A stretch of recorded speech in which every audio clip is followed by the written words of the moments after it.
alam dunia beki keeng loba jalma nu malaweng. Malam ieu urang ngagungkeun ka Kangjeng Nabi urang, ngamulyakeun ka Kangjeng Nabi urang patali jeung kelahiranana sekaligus wafatna.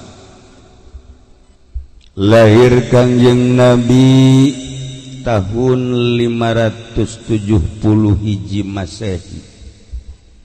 Hijriyah tecan aya bertepatan jeung penyerangan Raja Abrohah di Son'a dipimpin ku Abu Rigol pasukan bergajah nu endek ngahancurkeun Baitullah. Ulah kaget Baitullah dek dihancurkeun teh memeh Kangjeng geus dek dihancurkeun. Ku Kangjeng dibersihan, dimulyakeun, dikiblatan, dihareupan ku seluruh umat anu iman ka Kangjeng. Wafat Kangjeng, Baitullah terus dihancurkeun ngan teu kuat lalaunan. Jelema nu nyembah ka Baitullah nalah nu dihancur-hancurkeun.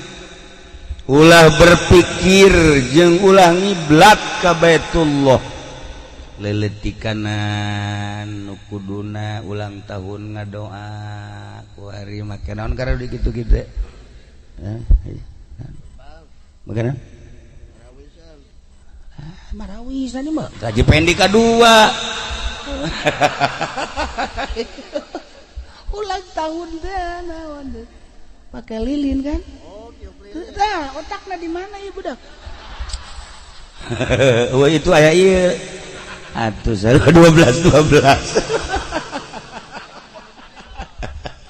Aduh.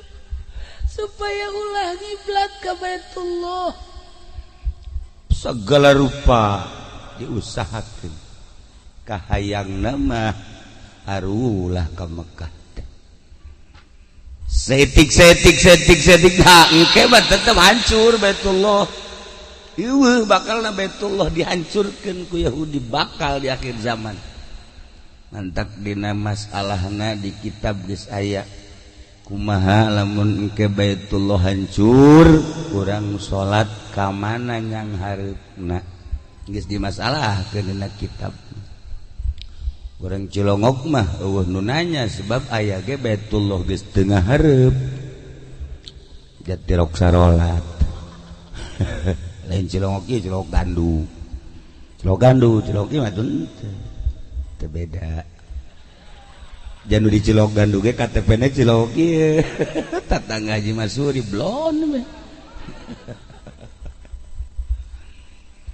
Nah, bertepatan jeung taun etalah Kangjeng Nabi urang dilahirkeun ka alam dunia. Masya Allah.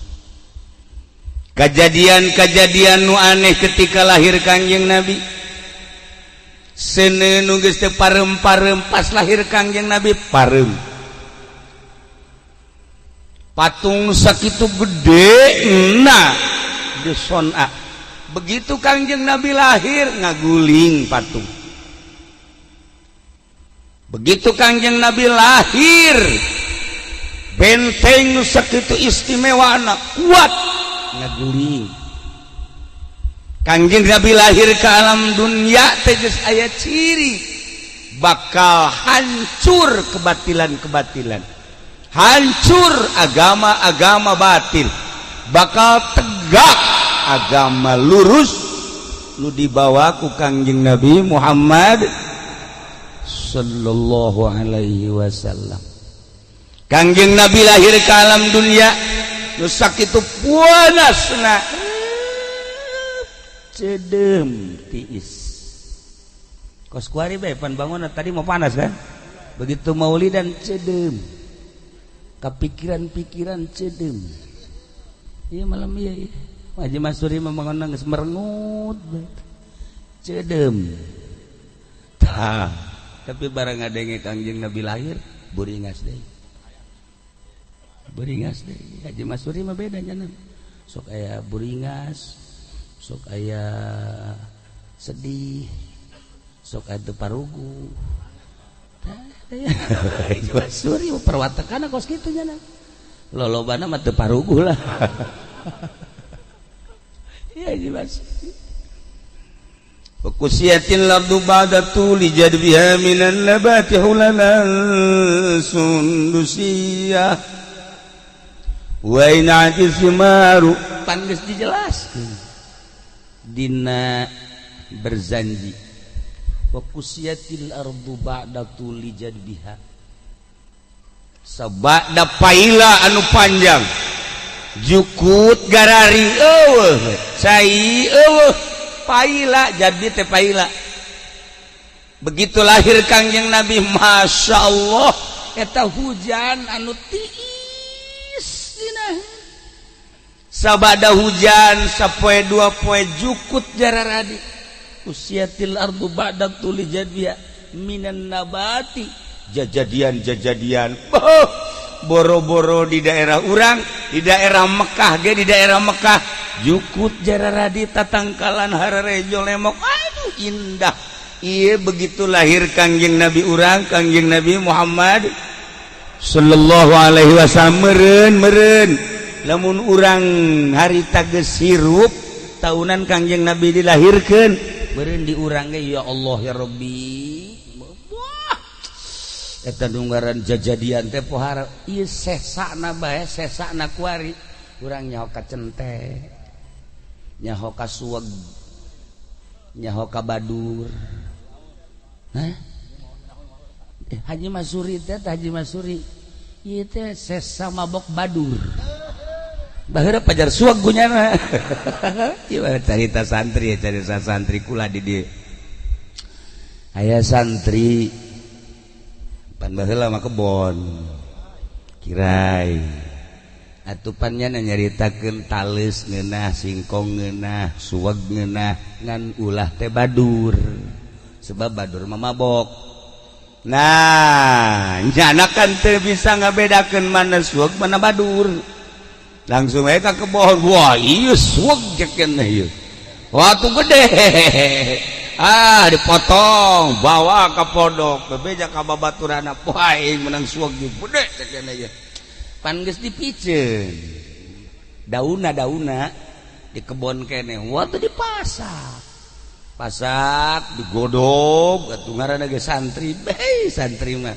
nu teu beuki cenah ngan cai aki doang nu teu beuki kabeh beuki dipasak langsung dipasak asak di dahar nu teu mabok santri mabok kabeh mabok badur saya nu mawana udingna orang koroncong atuh geus disebut uding badur sia datang ka kuari teh uding badur urang geus kasebut eta uding badur eta teh sakurun jeung Bang Haji Yasin mah henteu teh ka badur henteu Haji Yasin badur henteu uding badur eta gara-gara mabok badur eta ku subur-subur di urang subur naon bae aya di urang meta ieu berkah lahirna Kangjeng Nabi urang Kangjeng Nabi Muhammad sallallahu alaihi wasallam wa ainatis simar wa nasyajar wajan da teh bubuahan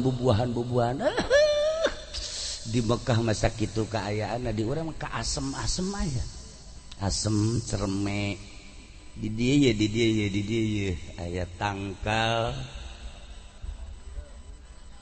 lain anu karitu teh lain nomor gede mungkin ada sakit baheula teh tadi di dieu anu mun di dahar ku urang teh rada hasem-hasem setik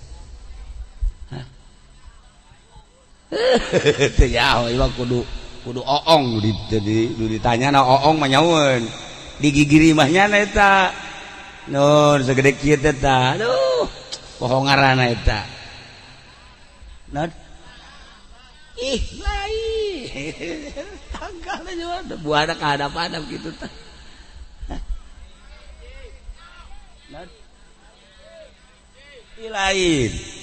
lain nu nyaho wah panjang buahna gitu kadang-kadang lain panjang gitu tah pohoan ngaranna teh dek sakola bae kadinya ngala terus di masuk ngalat teh bebeja kulo mah bebeja nya nanti aku beja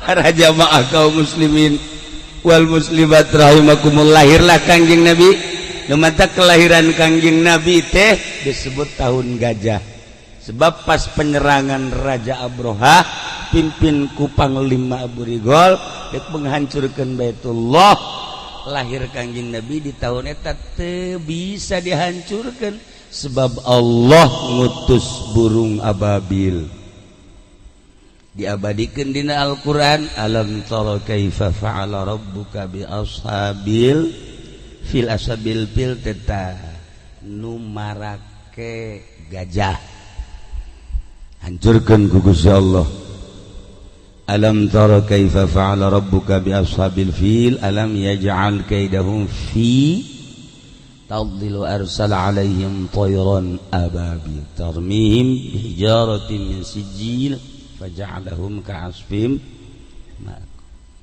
Allah ngutus manuk ngaranna manuk ababil hiji manuk mawa batu dina pamatukna geus aya ngaranan hiji-hijina Haji Masuri misalnya Haji Rusdi geus asal turun batu eta kajian lumpat ka mana tah Haji Masuri diudag jadi teh mah batu nu ngudag teh Masya Allah geus parai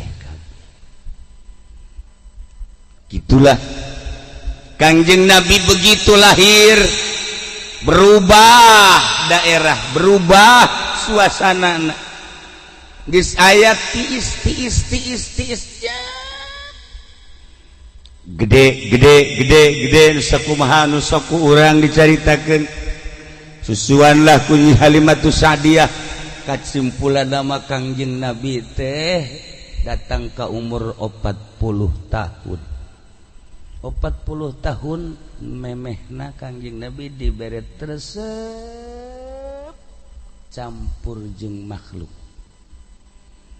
dibere tresep campur jeung jelema dibere teu hayang kana alam dunia neule dunia teh leuwih hiji tibatan kocomberan neule dunia teh leuwih hina batan nu najis jeung jelema-jelema teu hayang hiji Kangjeng Nabi otomatis Kangjeng Nabi mengasingkan diri uzlah ka Jabal Nur ibadah sorangan khusuk ka Gusti Allah memeh dibere wahyu teh mengasingkan diri kula osok bebeja ka Haji Rusdi kadanan cara Kangjeng Nabi mah kaluhur gunung sorangan atuh urang mah di jero kamar be sorangan majikan di kamar itu anak kamar itu urang kamar ieu poekan ku urang kamar sorangan urang di dinya jam 1 jam 2 pakailah sesengitan urang make putih-putih di berangna aya nu paeh urang mulai tah asan aya pocong ye ibadah tunggulah mah ibadah teh kos kitu Haji Bahri ge teh pernah nyana kos kitu mantap kuarina rada lain deui ge ngan nyana mah di kamar kontrakan nah aju aya SMS-an di kurang Lampung bener kan ge eta mah lain uzlah ngaranna iya Haji Bahri itu jaknya na ieu kos kitu turun nyandung pokoknya yang turun nyandung nya asal ngada yang nu nyandung mah ieu aing turunan nyandung cek ulah nyobot turunan gara nyandung atuh sia ye itu turunan maka bege aya asal ngada nu nyandung ieu aing turunan aing nyandung teu naonan tuh komo ieu mah ieu aing ge sarua cenah turunan kukula sok dikitu keur ngomong turunan sia hayu laksanakeun siap emang kunan nu di imah kumisan tapi galak nggak langsung ngomong turunan sih endek tapi bebeja kai mah kiai aya cenah nu daekeun doana bae geus berani doana cenah supaya reper HP maling mau ngadoakeun emang kunaon atuh mun kitu mah dua aja yang hiji sia hiji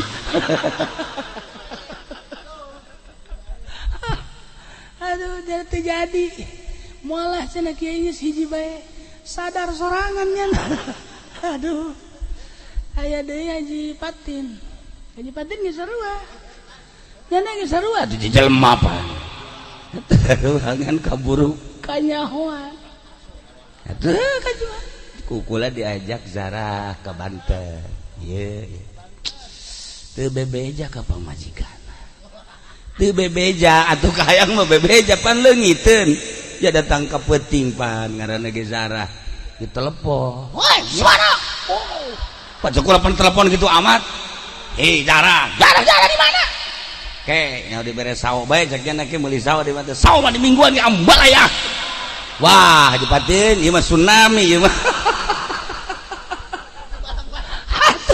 bener bae mawa sawo teh datang ka ieu mah dibalang-balangkeun geus ulah sok haju ayeuna boga ilmuna ulah maju padahal mah ilmuna mah aya ieu dibere ku kula ieu a'udzubillahi min sok seurit ieu lah ilmu nyandung ieu bismillahirrahmanirrahim wa qol atuh kusi ada rekam ke atuh jadi bacaan nyarandung kabeh moal tah geus beres tah ayatna eta tah asal pamajikan marah aya urangna bari jengke maca salah sarbo geus madek coba praktekeun aja bari tah Kangjeng Nabi teh lahir sagesa lahir tahun gajah berangkat melaksanakan hirup sesuai ejeng irodat Gusti Allah datang ka memeh umur 40 teh dibere teu hayang cacampuran jeung jelema indah lamun menuju Allah zahirna ka Allah batinna ka Allah indah sebab hirup boga rasa tatadina eueuh kuari aya ke bakal eueuh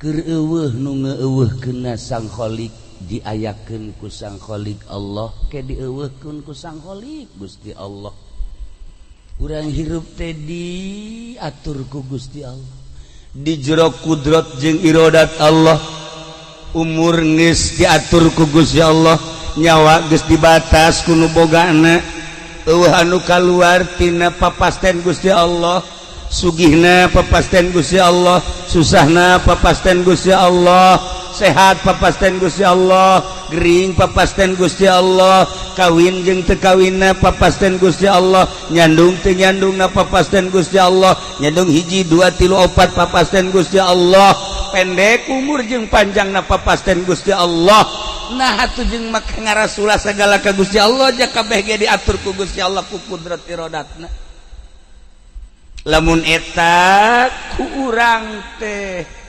dipikir ditafakuran bakal nemah jeung rela ridho kana papasten Gusti Allah dik naon atuh nu dikarasulakeun ku urang dik naon atuh nu diingkaran ku urang jak kabeh ge bakalna balik menghadap ka nu nyieuna dik kumaha da Kangjeng Nabi teh tafakur teh eta bae bari zikir ka Gusti Allah eta eueuh nu ngaguruan ka Kangjeng Nabi mah Kangjeng Nabi mah eueuh guruna nyaho ka Gusti Allah teh langsung ti Gusti Allah teu pernah maca kitab Kangjeng Rasul teu pernah maca buku teu pernah nulis ummi Kangjeng Nabi teh artina ummi teh tara maca tara nulis tapi ku Gusti Allah diberi ilmuna dimimiti samemeh Kangjeng kaditu. Kangjeng memehna zaman Kangjeng Nabi Isa, zaman Kangjeng Nabi Musa, Kangjeng apal kabeh. Zaman Kangjeng Nabi Ibrahim, Kangjeng Nabi apal. Zaman Kangjeng Nabi Enoh, Kangjeng Nabi apal. Dek dongeng naon samemeh Kangjeng Nabi datang ke alam arwah apal kabeh. Sabada Kangjeng Nabi kadieuna. Zaman sahabat geus apal, zaman tabiin apal, zaman atba tabiin apal, zaman tahun-tahun berikutna. Apakah Kangjeng Nabi teh nyahoon bakal Presiden Jokowi? Apaleun. Di Presiden Jokowi, di zaman presidenan Jokowi bakal aya Haji Rusdi emang teh nyahoon? Nyahoon. Apaleun terus datang ka memeh kiamat. Dicaritakeun ku Kangjeng Nabi min alamati saah, ciri kiamat, ciri-ciri de tereh kiamat.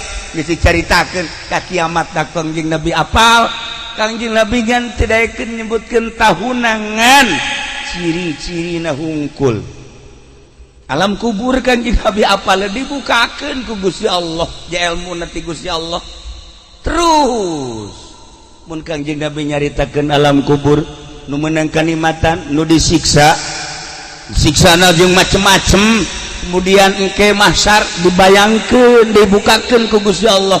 Digiringna manusia ti unggal negara ka mahsyar narangtung timbang amal nyebrang di jembatan Shiratal Mustaqim nu ujung-ujungna nu baragus ka salorga anu garoreng ka neraka. Di nerakana aya anu abadal abidin kafir musyrik munafik, aya anu ngan sakadar dibersihan doang engke bakal asup ka surga. Apal kabeh Kangjeng Nabi. Teu kudu baca, teu kudu nulis. Haji Rusdi jeung Haji Masuri mantak nulis bae lantaran mun teu ditulis jangan mah teu bisaeun. Jeung poho sakitu ditulis ge poho bae. Kadang-kadang tulisannya teu kabaca ku nyana. Iya. Parah jasa. Tulisannya isi tulisan saha cenah ieu. Teu kabaca. Di bebeja ka anakna. Ieu coba macakeun. Isi tulisan nang leungeun apa nang suku bah? Tulisan abahna pada tadihina eta. Ya Allah ya Rabbi. Tulis mentak ulah sok ngadahar ceker kotop. Baheula mah ku ibu urang ku emak ulah ngadahar ceker. Jore nulis. Geus bapak sia jore. Nya jore nulis jore beungeut bapak sia mah. Sok acak-acakan tak emanya. Tah, ulah sok ngadahar ceker ulah. Naon bae atuh ya tunggir ulah. Ulah. Naon atuh mah jangjang abe bisa kikiplik. Asal anak bae dibere jangjang. Pingping yang abah. Mentok cek emak. Aya anak mah hulu. Jangjang bae. Tilok bae bener diberena. Mentak kos kieu ye pibuktina eta. Tilok dibere mentok. Ai kula mah baheula ku ibu dibere mentok mentak ngeunah. Sok ajutuh nya na masak. Haji Masuri mah jangjang bae diberena. Atuh eta kos kitu tunggir ge ulah. Tunggir mah tulangan ngeunah jang abah. Teh para jamaah kaum muslimin wal muslimat rahimakumullah ya Kangjeng.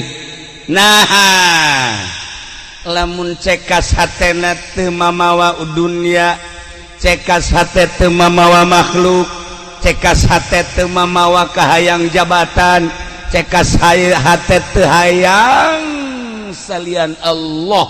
Oh di jero hate anu nyangkrungan hiji be Allah bakal dibukakeun ku Gusti Allah ilmu-ilmu nanaon. Hayang sugih tah kuncina. Maca kitab tah geus baca.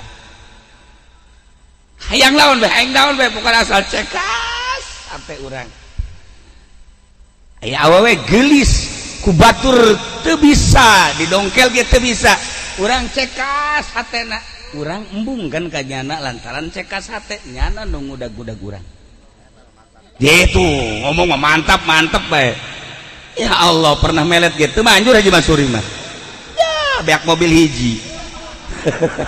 Sia aja lah beak mobil hiji bobogohan. Njat bantu mah tilokos kitu. Boga kenek Haji Arab ragag. Kedek duanya nah Haji Arab jeung Dulgani.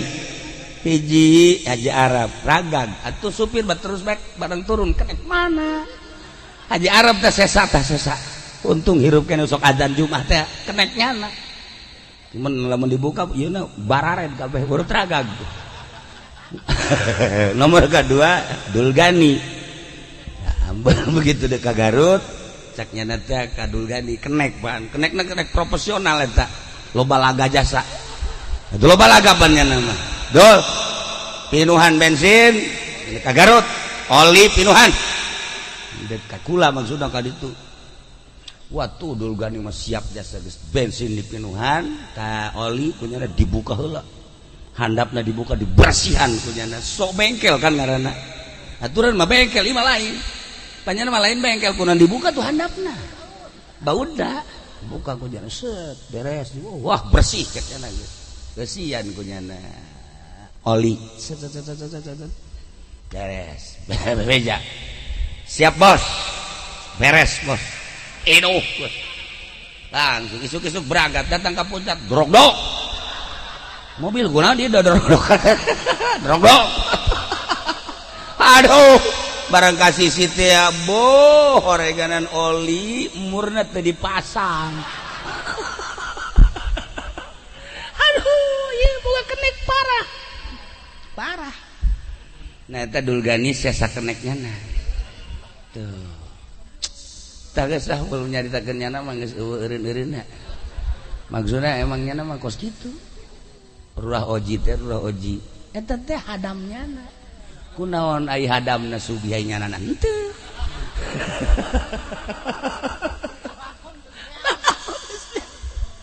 tah ieu hiji kolbu ye ngebersihan kolbu tanpa terkecuali sahabat apakah eta kiai apakah eta ustad santri pedagang pejabat presiden sekalipun bisa ngebersihan hati ya Allah ya Rob naon bae kadeuleu disebut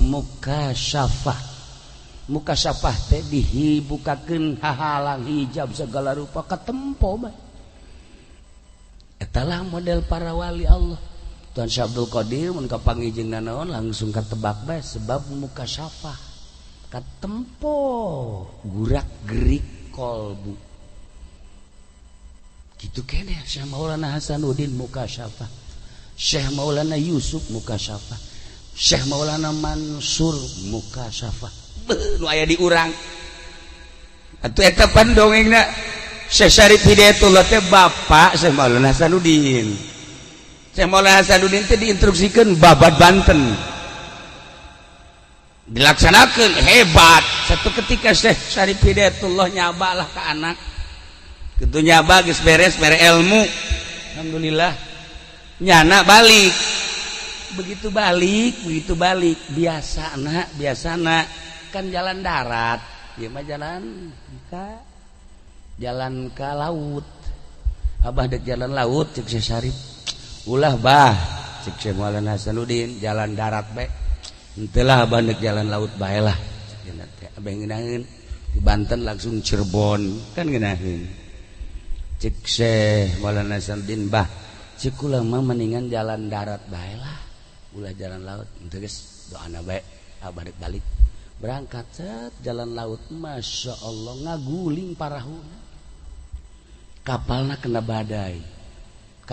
badai ngeguling atuh Syekh Syarif Hidayatullah langsung dibebet sarua kabeh nyana boga ilmu batur mamaraot nyana langsung napas da ditahan set muncul ke luhur plek napak sancang di luhur laut Syekh Syarif Hidayatullah ngan teu bisa lempang sebab asal napas kelem ke napas angkat deh ngabah di luhur asal napas teu kuat kelem ditepuk si babacaan hese nah Syekh Maulana Hasanuddin pan langsung kitu plak bah ceku lagi ulah jalan laut ieu kan cilaka bah ayo ka dieu diakep ku kula aduh hadana gaya sia cenah tuh diakep terus langsung jalan laut set lompat sing cepet atuh jak jana ulah lempang kieu terus digas langsung perem set hibar datang ke Cirebon. Coba Haji Masuri, Haji Bahari atau ulah waka di laut lu bebeneran heulanan lahnya ulah waka maning kucuprakan di empang bae heulanan. Coba yang nyawa kucuprakan di empang babacaan mah saeutik la ilaha illallahul jalilul akbar la ilaha illallahul jalilul akbar 3 kali ulah napas baca deui la ilaha illallahur rahmanur rahim la ilaha illallah 3 kali napas 3 kali ulah napas dibaca deui la mal baca ku aing gitu engke sian nyobaan hiber ya aing jurus di pernah ku kula dibere tah coba baca perem nyana ti luhur ka handap la ilaha illallah hayo nguling atuh ngobrus lain hiber ngobrus abah kula mah pernah teh teu kajahoan eta ka Banjar ti dieu kok 2 jam heran kan ti dieu jam 7 8 9 10 geus datang ka Banjar zaman can aya tol supir Pasumantri gideg Pasumantri isi aing bingung cek cenah naik mobilna mobil Cosmasda teh naon tah ngaranna beureum warna sedan isi aing cek cenah isi kumaha sih kok jam 10 geus aya di Banjar tah heraneun nya Pasumantri eta supir orang Curug eta dibaca dik buru-buru ka Jogja jeung Haji Rusdi mamun kula teh jeung Haji Rusdi lancar asal jeung nyana be macet bae ieu mah nyana mawa musibah mah heran tah ilah kajian Nabi meme umur 40 teh dibere resep nyorangan lamun urang hayang wau jeung Allah can dibere hirup nyorangan can dibere resep sorangan mal jadi kudu dibere resep hirup nyorangan heula lamun geus dibere nyorangan resep karak nanti ka ibu-ibu ye ka ibu-ibu besi boga salaki nyorangan nah ye asana ye sarua jeung nu diceramahkeun ku kiai teh ye resepkeun masalah ieu nya teh antepkeun ku urang antepkeun sorangan diantepkeun kudu nyaho si pamajikan teh ka kahayang salaki oh ieu hebat teh diantepkeun menang 20 pesos seuri sorangan pan jadi kos kieu teh jadi kos kieu rek salah guru ieu mah guruna horengan nanti Gunung Kawi teu beres atuh nah ieu tetep urang mun boga salaki aja sorangan bae tanya Kak bangunna ieu sorangan bae emang hayang naon ente si teh hayang naon sugan si hayang naon si hayang nyandung kula mah ridho Kak mumpung hirup kene jeung mumpung ora kene jeung kakak mumpung maju dek ira deui mobil urang boga imah geus bagus usaha atuh geus tah ieu mah dek ira deui ngamalkeun ayat rubaa teh rubaa sok aya kan dina ai nikahkeun teh sok dibaca ayatna teh naon gara fankihu ma balakum minan nisa'i masna wa thulatha wa ruta henteu kakak nyandung ayo kula mah ridho henteu geundeuk maleuk mah kula mah ieu ridho jasa ridho malah dianter ku kula cak salakina bener tah sia tah yeuh ya bener horeng mancing pamajikanna bisaan horeng hayang nyandung gede lagas ya tungtung orang dicarekan ieu mah kieu cak salakina bisaan tapi cak Haji Masuri saya mah Haji Masuri mah ya aing mah ieu sebenarnya mah lain naon Haji Wati ngalaksanakeun parentah Allah haju menang ilham hebat nabi kapan nabi boga wahyu aing ge meureun kulantaran di masjid bae ieu jadi beureun Allah mere ilham cak ilhamna teh aing kudu nyandung kumaha Haji Wati aku gak salah cak Haji Wati aya bener-bener ilham mah ngan aing ge ye cak Haji Wati kebeneran tah kamari dibere ilham ku Allah kita ngampak hulu sia wah gaduh ilham teu beres nih bae ayo sia aing ge boga ilham cek nya wah geus susah ka Jawa Suri geus ngadu ilham teu beres mah kos ge mah ya atuh aya deuk nyandung ulah bebeja jeung Masuri teh mah kos kitu mah rahasiakeun dirahasiakeun pernah geus dirahasiakeun tetep ka ambe Intel pasar kemis mah serse teh sakar nu maot suta atuh eleh ku Hajiwati mah suta mah teh mah serse lah tah mah ku Hajiwati mah irungna seukeut para jamaah kaum muslimin wal muslimat rahimakumullah nah ieu Kangjeng ye datanglah ka umur 40 tahun Masya Allah hasil daripada uzlah Kangjeng teh membawa buah turun malaikat Jibril alaihissalam ditangkep Kangjeng Nabi ya Muhammad Iqra cek Kangjeng ma Nabi Qoriin Iqra baca ma Nabi Qoriin kula teu bisa maca Iqra ma Nabi Qoriin kakarak dibacakeun ku malaikat Jibril Iqra bismi rabbikal ladzi khalaq khalaqal insana min 'alaq Iqra wa rabbukal akramul ladzi 'allama bil qalam 'allamal insana ma lam ya'lam didinya malaikat Jibril langsung ngalepaskeun Kangjeng langsung kaluhur hibersat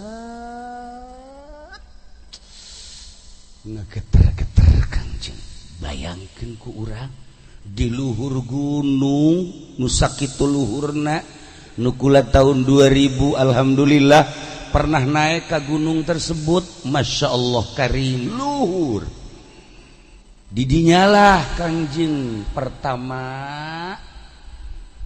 di turunan wahyu anu kadenge ku urang Iqra bismi rabbikal ladzi khalaq Kangjeng Nabi turun ka Siti Khadijah Zammiluni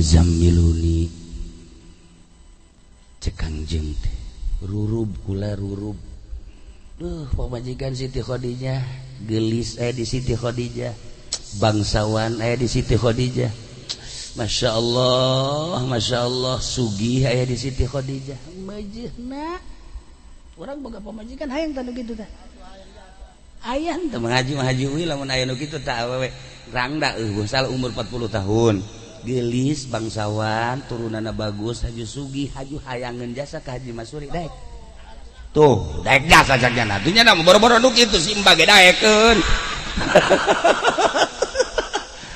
urang Tegal ge nya terus bae ya Allah ayeuna urang Brebes mah pan carang nu hideung carang nu putih itu bukan ngangon bebek kan Brebes mah itu eta kan lo cak orang Brebes teh bo enak aja tuh kiai nih kulit saya putih padahal hidungnya ada geus tah Kangjeng diangkat jadi rasul umur 40 tahun berjuanglah Kangjeng Masya Allah bayangkeun ku urang perjuangan Kangjeng anu tatadina sesembahan orang Arab saat eta kadeuleu pangeran teh bentukna batu ku Kangjeng Nabi teh tita ulah nyembah ka batu kudu nyembah ka Allah sementara pangeran nu kadeuleu batu kita ditinggalkeun kita nyembah ka nu teu kadeuleu endeu kumaha teu puyengna sesembahan urang Arab saat eta teh kayu anu kadeuleu kan kayu teh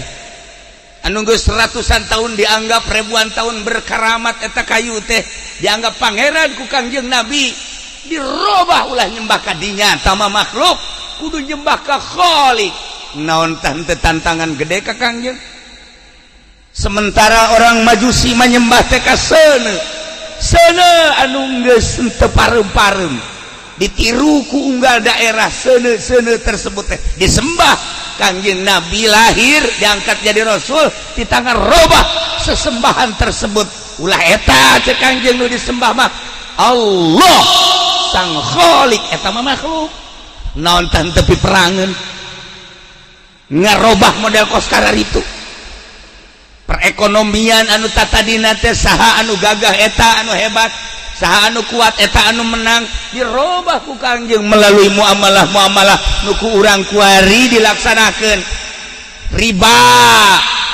lamun aya dua akad beda harga dirobah ku Kangjeng Nabi haram teh kos kitu naon tah teu piributeun ketika nginjem 100.000 dibikeun 80 tapi mayar tetep kudu 100.000 sabulana naik tambah 20% atau 30% eta teh baheula teh kos karena itu ku Kangjeng Nabi diulah eta teh riba apakah teu piributeun ketika jelema marabok ku Kangjeng Nabi diharamkeun apakah teu piributeun ketika zina hambalayah zaman jahiliyah mah awewe teu barake calana ngan make baju kurung doang ketika Haji Masuri lempang nyana ngangkat ya endek kumaha coba dagang teh karari itu baheula mah masyaallah lamun Haji Masuri hirupna di zaman baheula atuh kos kitu nya ge begitu diangkat endek siap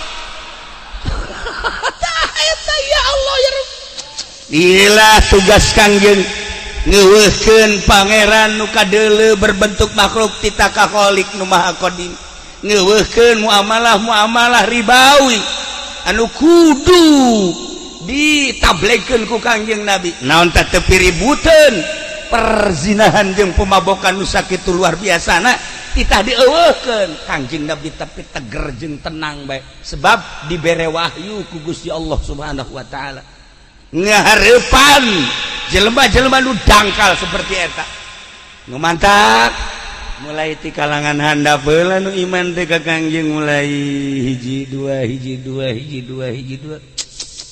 bangsa kakentong nama Abu Jahal Abu Lahab Abu Sufyan berikut Abu nu lainna har hese teh nu garit eta lah bibit peperangeunana bayangkeun ku urang ngarobah sesembahan atuh lain leutik-leutik masalah nah, cumata Kangjeng Nabi 13 tahun Kangjeng Nabi berjuang di Mekah alhamdulillah berhasil dengan insan optimal kita hijrah ke Madinah di Madinah 10 tahun atau 11 maka wafat Kangjeng Nabi teh di Madinah geus lamun hijriahna 570 lahir tambah 13 teh 40 tahun jeung 13 tambah jeung 10 tahun jadi seberapa?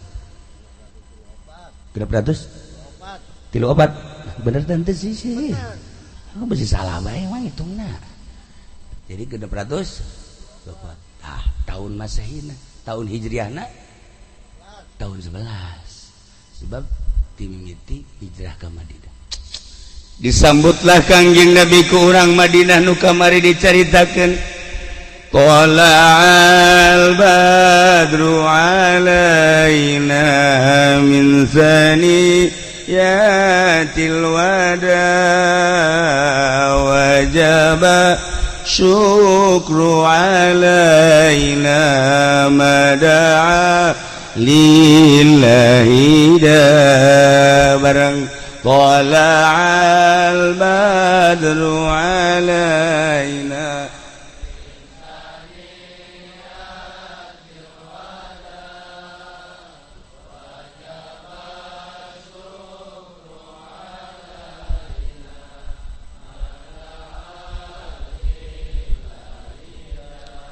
Tala'al badru alaina datang muncul datang al badru Kangjeng Nabi nu caang Kangjeng Nabi nu kasep beungeut caang beungeut kasep kolbu caang kolbu badru lir teu beda jeung bulan purnama Kangjeng teh datang alaina ka urang cek urang Madinah Tala'al badru alaina datang min saniyatil wada ti arah saniyatil wada kampung datang ngaranna kampung saniyatil wada wajib syukru alaina wajib urang terima kasih ka Gusti Allah kadatangan bulan purnama mada'a lillahi da'i ya Allah ialah Kangjeng Nabi teh lir teu beda jeung bulan purnama nu mantak cek Imam Ja'far anta syamsun anta badru anta nurun fawqa nuri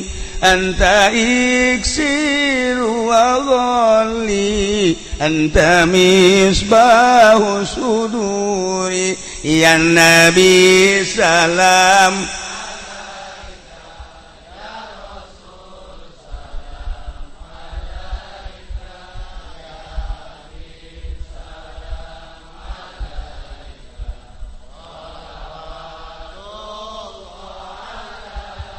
anta syamsun anjeun teh Muhammad lir teu beda jeung panon poe anta badrun anjeun teh Muhammad lir teu beda jeung bulan purnama anta nurun fauqa nurin anjeun teh seperti cahaya di atas cahaya anta iksiru anjeun teh lir teu beda jeung kayu iksir Muhammad anta misbahu sudur anjeun teh seperti lampu penerang jiwa.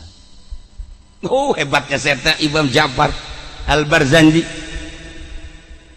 ketika peting poek jol panon poe nyorot ya Allah ya Rabb Haji Masuri kadeuleu Haji Wati kadeuleu Haji Rusdi kadeuleu kah kasepna teh kadeuleu nyana teh asa kasep bae cak nyana wallahu alam cak halayak rame mah tuh Haji Bahri bau jangan geus kota tangkoteteng bae mantah kaeng nyandung yang ngarasa kasep barang di deuleu ya Allah sakitu kaayaanana pas-pasan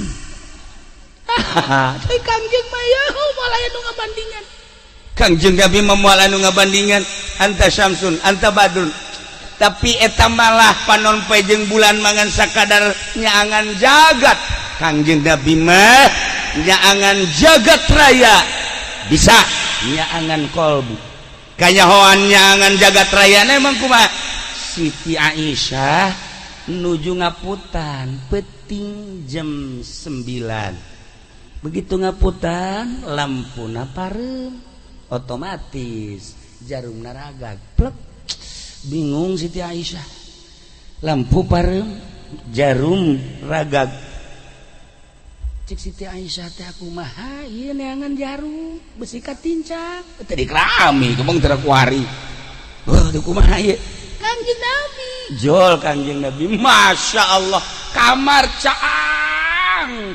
caang katingali Siti Aisyah nah katingali naon aya di kamar atuh katingali jarumna Kangjeng Nabi senyum-senyum memang ningali neangan naon gitu jarum ragag emang pan lampu parem aja katingali kunaon ku cahaya Tuhan seuri Kangjeng ngapaleun padahal mah Kangjeng ku cahaya Tuhan anta syamsun anta badr urang di jero kamar caang jol Haji Masuri poek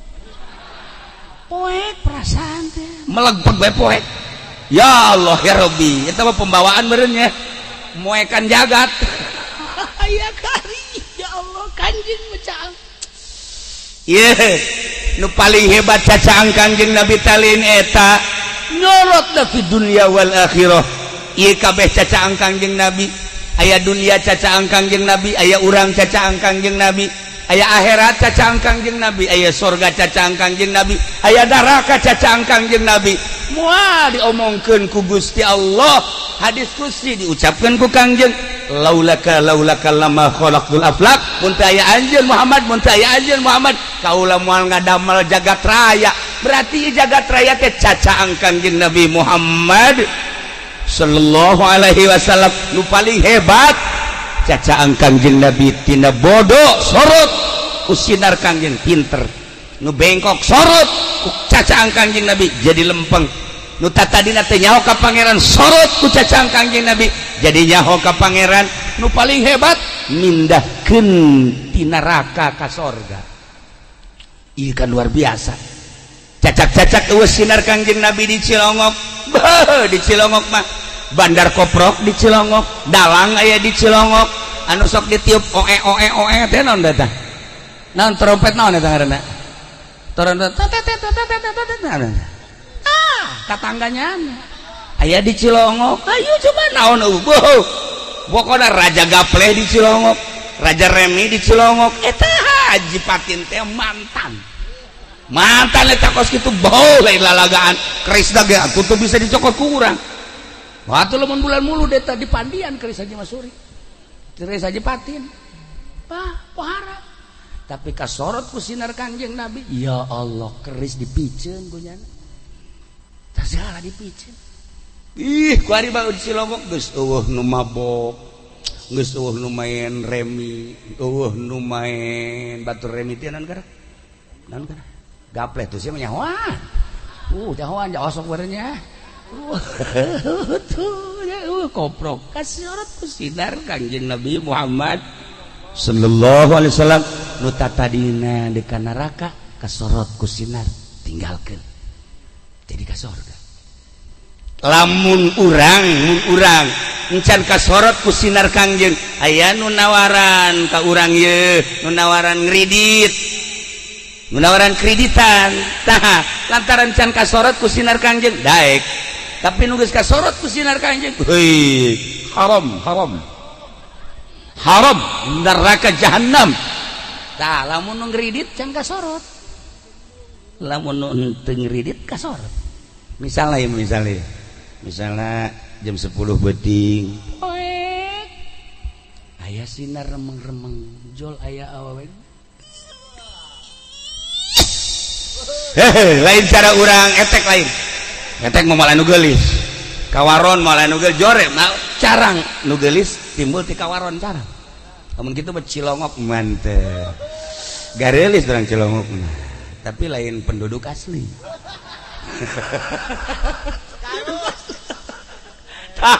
gelis misalnya ya aya we gelis lah pokoknya kurang mana bae dia sengit nya gelis datang misalnya ke Haji Masuri hajunyana bubuka bajuna buka jadi buka kutangna dibuka waduh haju sempakna dibuka ngangsongkeun diri ka Mang Haji Masuri cek nyana abdi rangda ieu mandek sedekah bae ka Mang Haji nah kira-kira buat Mang Haji kira-kira mikir-mikir cek nyana wah sinarna leutik aduh anak buah Haji Patin kos kieu ye henteu tegas teh mong gitu kan cuma mikir-mikir cenah parah berarti jerona bahayang awak aya ban dicabut di masinar nah moda mikir-mikir keneh coba ka Haji Bahri geus datang aja geus ditihela bae wah ieu mantep cenah ieu mah barang disorotan cek nyana ieu kula rangda geus aya berenang 10 tahun mah ieu menek sodah bokobe ka Mang Haji Bahri langsung ka dieu sia tangkep eueuh sinaran jasa tah mah aduh komo ka Dulgani mah kakarang can dibukaan mah geura buka oh tah masa kumaha orek koros atuh beres eta lamun eueuh sinar tapi lamun aya sinaran nyana datang ada apa ibu mbak ini saya mau sedekah apa sedekah diri saya gratis lillahi ta'ala budak gratis lillahi ta'ala begini mbak saya kan udah ngaji mbak sebelum nikah ini kan haram padahal mah ino geus kieu bae si badage keong bae haram mah haram tapi kok itu bangun urusan bangun mah lain lagi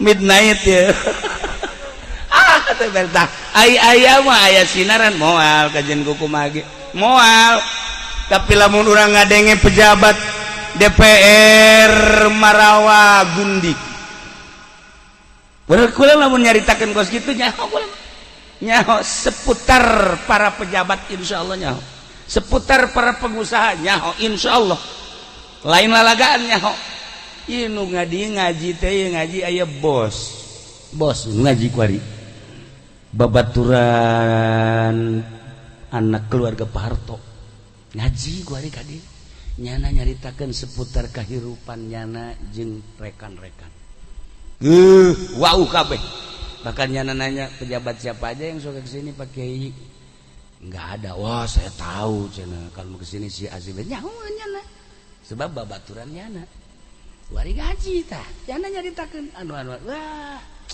di negara mantak acak-acakan emang kumaha. Nah, lamun kukula dicaritakeun ngan kajeut teh urusan nyana. Penting mah urusan orang baik supaya kasinaran ku Kangjeng Nabi Muhammad sallallahu alaihi wasallam. Urang malam ieu mudah-mudahan sinar Kangjeng Nabi teh nyorot ka urang, saenggeus teh nyorot ulah dicabut deui sehingga urang nyaho kana syariat-syariat Kangjeng Nabi, nyaho kana hakikat-hakikatna sehingga urang dipindahkeun ti neraka nu tadina ka neraka jadi ka surga. Tidak terkecuali pokokna mah ahli Cilongok anu cicing di Cilongok dek urang mana bae mudah-mudahan nu can iman supaya iman, nu geus iman supaya mantep, nu geus mantep supaya leuwih mantep sehingga urang babarengan kabeh aya di surga Allah Subhanahu wa taala. Nah, iyalah sinar Kangjeng Nabi nyorot padahal zamanna geus 14 abad masih keneh nyorot. Masyaallah. Sinar Kangjeng Nabi teh seperti eta. Para jamaah kaum muslimin wal muslimat rahimakumullah. Nah, dibahasakeun Kangjeng Nabi teh iksir, dibahasakeun Kangjeng Nabi teh misbah, dibahasakeun Kangjeng Nabi teh syamsun, dibahasakeun Kangjeng Nabi badrun. Ai eta bahasa Kangjeng Nabi kabeh ngaran. Atqal azkiya, asfal asfiya, azgal azkiya, eta kabeh sifatan-sifatan Kangjeng Nabi Muhammad sallallahu alaihi wasallam. Kayu iksir teh lamun bentukna kayu, lamun urang boga kayu eta urang peureum hayang ka Cirebon dicekel ku urang set urang bisa hibar ka Cirebon. Iksir urang teh cicing hayang ka Singapura langsung cekel set langsung teh kudu make lain air Ragag di Karawang teu kudu ieu mah lain mah teu kudu ieu mah kayu iksir cekel urang beungsa langsung berangkat ka Singapura. Haji Rusdi teu daek balik di Singapura. Eueuh nu make samping di Singapura. Di Singapura eueuh nu make samping, eueuh nu make jubah di Singapura, eueuh nu make calana panjang. Awewe kabeh make calana pendek kabeh, aya nu make sempak. Haji Masuri eta Haji Rusdi teu kicep-kicep sugan teh keur naon? Bukalah didalegeun bae. Heuh sia kunaon teu kicep? Itu barang di dalam Masya Allah nya paruti nya baragus teu ditutupan di Singapura mah nya geus ngajakan deui ira cenah kieu ka Singapura deui naon sia deuk jarah lain jarah sia mendeuk leuli eta heuh ya Allah tah boga kayu iksir boga kayu iksir cekelan hayang urang dagang nyekel kayu iksir dagangna teu sabaraha kauntunganana bisa lipat ganda. Nah, nanyakeun tangkal. Aduh, geus tinggalin zaman. Geus tareh paeh nanyakeun tangkal iksir. Iksir, masyaallah.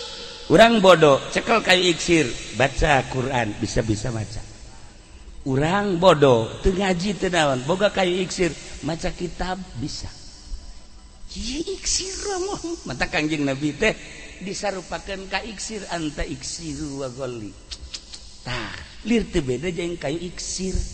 Jadi serba bisa Kangjeng Nabi mah ka tukang nyaho ka hareup nyaho. Masyaallah karim.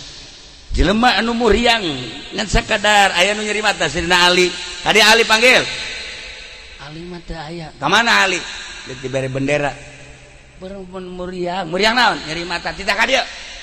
Tak ka dieu deuk dipasang bendera bener matana bengkakna luar biasa teu bisa neuleuk Sayyidina Ali teh. Ka dieu Ali ciduhan. Wah, usap ku Kangjeng set mata.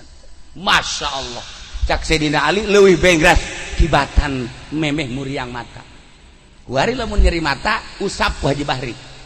Hayang nyaho coba, mun teu buta bisa. Ulah usap-usap lah Haji Bahri. Atuh Kangjeng Nabi mah lain deui ciduhna set, usap. Masya Allah. Coba ciduh Haji Bahri. Nah, usap. Pan jadi kieu cenah ieu. Tadina mah aya remeng-remeng mah. Kok jadi poek cak salah ngusap. Aduh. Nah, ieu iksir. Lamun urang hayang kayu iksir babari nyambat Kangjeng Nabi sebab Kangjeng Nabi teh iksir. Cara nyambat ka Kangjeng Nabi baca sholawat ka Kangjeng Nabi macana sapoe sapeting 4444 tuh meme berangkat geus olab itu mau jadi kayu iksir paling ya kayu asem kayu asem iksir ya Allah ya Rabb. Nah ya iksir baca kurang sholawat ngan cara maca sholawatna kudu ridho karena papastan Allah carana sakitu maca sholawat Allah ridho ka urang ridho ka Allah. Allah ridho ka urang ridho ka Allah. Eta tah terapkeun coba ge. Urang lamun dibere ku Gusti Allah ayeuna milik, ulah inget ka pamerena, inget ka nu merena. Ridho Gusti. Tah, urang dibere sehat, ulah inget kana sehatna tapi inget kana mere sehatna Gusti nu mere sehat ka abdi ridho dibere sehat ku Gusti. Ketika dagang orang maju ulah neuleuh maju dagangna nu dideuleuh nu mere dagangna ridho Gusti. Urang ku harincan kawin haju dikawinkeun Gusti ulah neuleuh pamajikanana tapi neuleuh nu merena Allah. Lamun neuleuh ka pamajikanna bosen urang. Bosen nya gede panyelintuh sabeca teu mahi atuh tapi urang inget ka nu merena bakal deudeuh jeung nya kitu. Haji Masuri boga pamajikan gelis ngan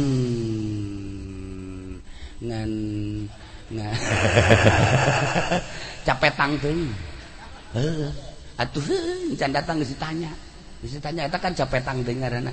Nah eta takos kitu tah ulah neuleuh etana neuleuh nu merena ieu teh pamere Allah ridho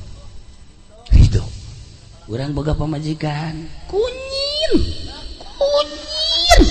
eueuh dagingan mun kaluar di udag-udag anjing pajar tukang lamun urang neuleuh etana urang bokal bosen tapi urang neuleuh ka nu merena Allah Gusti ieu teh makhluk Gusti nu dibikeun ka abdi jang ngabaturan abdi salillah hirup di dunia abdi ridho Gusti sanes ka ieuna ka Gusti nu merena ieu teh geus aya ti papasten Gusti masyaallah babari tah ngomong mah babari hayu coba ridho eta mah geus eta kuari urang diri urang kos kieu urang ngaca masyaallah alhamdulillah Gusti abdi didamel makhluk ku Gusti teh makhluk rupang mulyana abdi ridho Gusti sanes ka diri abdina kanu merena Gusti maha kawasa jeung maha sagala-galana.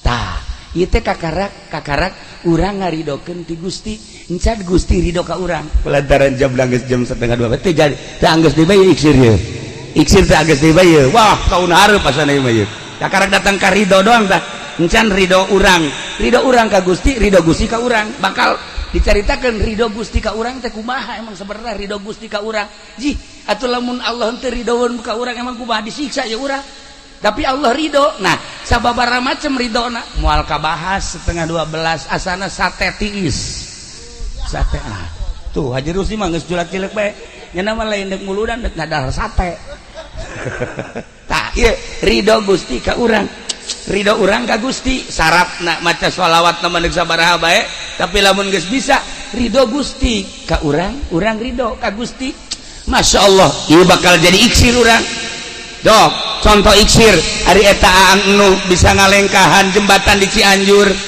tahun 81 nyana nyaba ka Garut naik hardtop supirna supir cak supirna ulah jalan dieu jalan dieu mah eta jembatanna nuju di omean jalan dieu wae cek urang jalan ditu wae tebih ge wios Cianjur sih mah teu bisa bahasa Cianjur cenah mah bahasa dieu bae dek mana sia asana seueuh urang ngomong ke situnya ulah sorangan bae atuh sia dilegeg anjing sia ngadenge ngomongan urang Cilongok ngeunaheun perasaan sedep awas ya ayo Garut mah lain deui Garut mah mantep tah cikaan teh jalan deui wae ih jembatanana nuju di omel wios sanes wios kitu janten teu aya papalangan teu tiasa ka ditu wios cekang hayu jalan di nya bae Atuh supir terus we ge waduh cak supir ieu mah ngubrus kabehan urang. Mobil ieu hartok datang tah. Aangna kan peureum bae nya terus. Ieu jembatanna putus terus gas. Ieu sanes gas kitu henteu aya jembatan gas sagede tah gas. Cak supir teh aing kuari paeh ye. Gas pokona duturkeun ka aang bae. Digas ku nya set. Hiber mobil. Hiber aangna geus kieu bae. Terus beres eta entos jebrang. Entos ah. bangun kaget teh gitu. Eta saha nu nyebrangkeun? Aya iksir. Masya Allah kan. Lamun dicaritakeun seputar jelema nu geus boga iksir, loba di urang. Loba lain lalagan kula dicaritakeun di Tasikna, di Garutna, terus ke Bandung, terus ke Sukabumi, Cianjur, Bogor. Sanajan di dieu Tangerang nu geus baroga iksir, terus ka dieu ka Serang, ka Pandeglang. Nyaho insyaallah. Nu araristimewa boga kayu iksir. Wiridana sholawat, cuman kudu ayat ridho Gusti, ridho urang, sambungkeun ridho Gusti jeung ridho urang. Tah, encan ieu bahana bangsa 2 jam deui karek geus iksir ngaji pen ngaji 2 jam deui. Lain kajen kitu. Tah ieu insyaallah dipending anta syamsun anta badrun anta nurun fauqanun anta iksir wa ghali anta misbahus suduri. Nah, jadi kakarak naik datang ka iksir teh orenganan urang ngemat nu boga iksir ya ne Kangjeng Nabi syaratna urang kudu ridho urang ka Allah, Allah ridho ka urang. Ya Allah ya. Para jamaah kaum muslimin wal muslimat rahimakumullah, mudah-mudahan urang kabehan baroga iksir kasorot ku sinar Kangjeng sehingga leuleus hate urang nu tadina urang deuk maksiat jadi urang embung kana maksiat ninggalkeun maksiat sehingga urang daek taat ka Gusti Allah Subhanahu wa taala. Ieulah jelema anu geus boga iksir Tuan Syekh Abdul Qadir Al-Jilani nu minggu isuk teu minggu deui nu bakal dirayakeun haulna eta mah langsung iksirna ti Kangjeng Nabi dipasrahkeun ka Tuan Syekh. Lalakon iksir lamun kukula dicaritakeun iksir nu dicekel ku Kangjeng dibikeun ka Tuan Syekh. Aya bahasana ya Gausal A'zam. Ya Gausal A'zam aya 40 bahasa ya Gausal A'zam. Iyalah iksir panjang teuing dongeng kadinya nu jelas mah malam ieu malam terakhir kula diamanatan ku Haji Rumdani adik kula. Haji ieu kan terakhir rada panjangan cenah.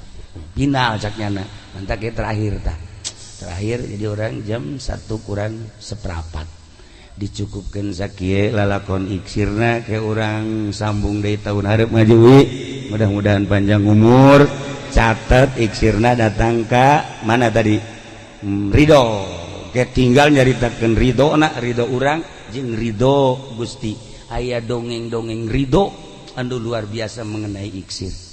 Allahumma salli wa sallim ala sayyidina Muhammadin fil awwalin wal akhirin wa barik wa sallim wa radiyallahu ta'ala an sadatina ashabi sayyidina Rasulillah ajma'in. Amin ya Allah ya rabbal alamin. Allahumma arham ummata sayyidina Muhammad. Allahumma ajbur ummata sayyidina Muhammad. Allahumma aslih ummata sayyidina Muhammad. Allahumma farrijan ummati sayyidina Muhammadin sallallahu alaihi wasallam. Allahumma anfa'na bima 'allamtana wa 'allimna ma yanfa'una wa zidna ilman wa yaqinan. Walhamdulillahi ala kulli hal wa na'udzu billahi min kulli hali ahli an-nar. Rabbana taqabbal minna innaka antas samiul alim wa tub 'alaina innaka antat tawwabur rahim. Wa shalli wa sallim ala jami'il anbiya'i wal mursalin. Walhamdulillahi rabbil alamin. Wallahul muwaffiq ila aqwamit thariq. Wassalamu alaikum warahmatullahi wabarakatuh.